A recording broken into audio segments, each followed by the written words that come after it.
почетокот сега мислам само една генерална забележка за това. Значи, која што се однесува на концептот на планот.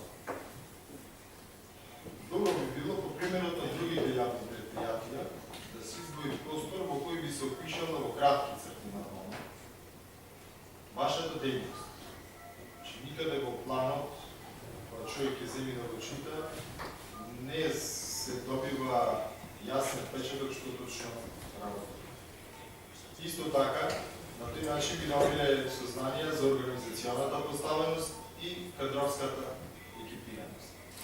На тој начин би се приложил увод кој би овозможил создавање на комплексна слика за планираната работа на ова наше јавно предпријатие. Како пример, слободно можете да го земете планот кој што секоја година да го става до нас јавното предпријатие Комуналец. Од таа насока, значи за обезбедување на целосен увид, добро би било приходите да бидат прикажани по местото на остварување. Например, колку дел од приходот е реализиран во реалноскиот пазар, колку дел е реализиран во централниот пазар. Воедно, пазарите се единствено јавно предпријатие, кој не дава споредбени податоци. По приходните и расходните ставки во планот за 2015 година можете да даете споредбени податоци во корелација со податоците од извештајот, например, за 2013 година, планот за 2014 или пак очекуваните податоци од 2014 година.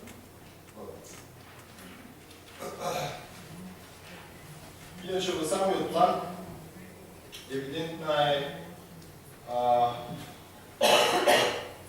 операцијата копи-паста. И тоа на целите и задачите од 2014 во 2015 година планот. Што само имплицира дека во 2014 ништо или скоро ништо не е направено. Добро јасно ми е дека реконструкциите кои се условени од донесувањето на новиот дух за мас пазарот не може да се изведат до неговото донесување, нормално да се повторат. Ама не ми е јасно што била пречката да не се реализираат следните активности.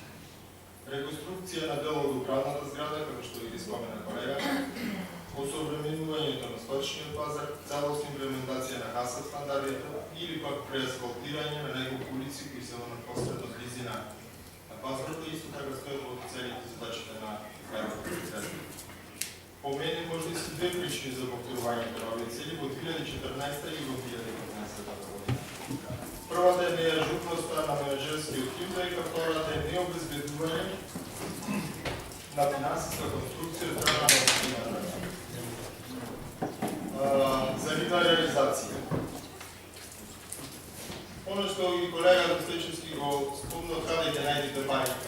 Во планот за 2014 година беше дадена и некоја провизорна финансиска конструкција. Именно таму стоеше дека околу 36 милиони треба да бидат обезбедени од општината, а ЕПП пазари треба да обезбеди 6 милиони. Заменот непознати причини во планот за 2015 да тоа го избришат. Лично мислам дека од овие две причини што ги наведов за повторување на активностите се работи за две, сепак доминантна би била втората причина, неодговорниот однос на општината и градоначалникот за затварање на финансиската конструкција. Едноставно, градоначалникот се спишпани.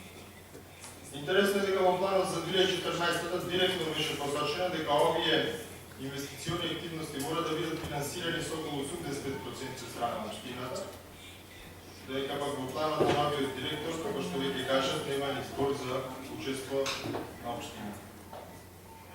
Да бидем искрени, за јавно предпријатие со вкупни годишни приходи од 23,5 милиони денари, невозможна мисија е воопшто да очекуваме дека вие со собствени средства исто да можете да го обезбедите.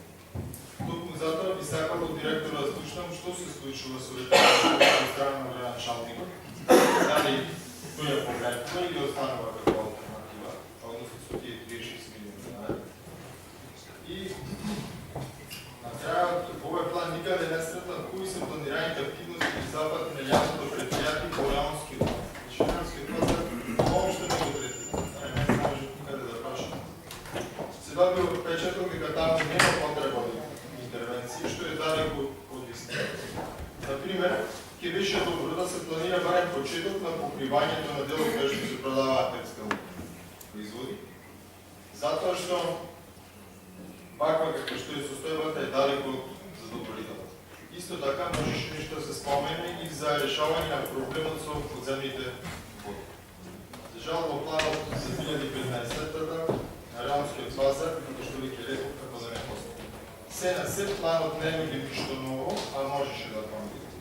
И крајно време е јавното предпријатие базар и малку поагресивно да планира својата иднина, затоа што да е потребно нивната фраза на дворешните фактори кои што се повторуваат од извештај во извештај, план по план, можат да ги доведат во ситуација која нема да може лесно да решат со едноставна обипаста.